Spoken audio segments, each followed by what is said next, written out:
പുതിയതായി നിർമ്മിച്ച Aluva എൻ.എ.ഡി.പുരം saint Mary's ദേവാലയത്തിന്റെ കൂദാശകർമ്മം നാളെ നടക്കും. വൈകിട്ട് 3 മണിക്ക് നടക്കുന്ന ദേവാലയ കൂദാശയ്ക്ക് എറണാകുളം അങ്കമാലി സഹായമെത്രാൻ മാർ സെബാസ്റ്റ്യൻ എടയന്ത്രത്ത മുഖ്യ കാർമ്മികനാകും.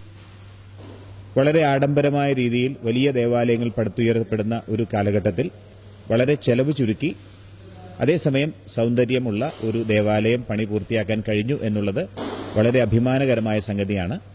65 ഇടവകങ്ങൾ മാത്രമുള്ള ഈ ചെറിയ ഇടവകയിൽ എല്ലാവരുടെയും സഹകരണത്തോടെ, നാനാജാതി മതസ്ഥരായ നാട്ടുകാരുടെ സഹകരണത്തോടെ, ഒരുപാട് നല്ല മനുഷ്യരുടെ സഹകരണത്തോടെയാണ് ഈ പണി ഞങ്ങൾ പൂർത്തിയാക്കിയിട്ടുള്ളത്.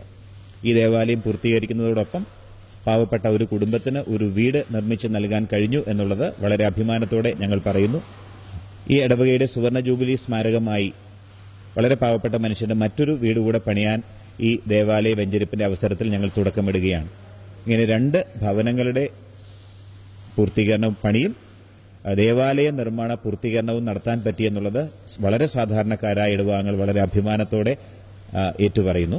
നാളെ ഉച്ചകഴിഞ്ഞ് 2:45 അഭിവന്ദ്യ പിതാവിന് ഇടവകയിലെ ജനങ്ങൾ സ്വീകരണം നൽകും. തുടർന്ന് നടക്കുന്ന ദേവാലയ കൂദാശയ്ക്ക് ശേഷം വിശുദ്ധ കുർബാനയുമുണ്ടാകും. Father Kuriakose Iravimangalam, father Sebastian Madasseri, father Antony Kelamparambil CSI, father Tony Kottakkal എന്നിവർ സഹകാർമ്മികരാകും. ഇടവകയിലെ സുവർണ ജൂബിലി സമാപന ദിനമായ 19 വരെ തിരുനാൾ ആഘോഷങ്ങൾ നീണ്ടുനിൽക്കും. ACV news, Aluva.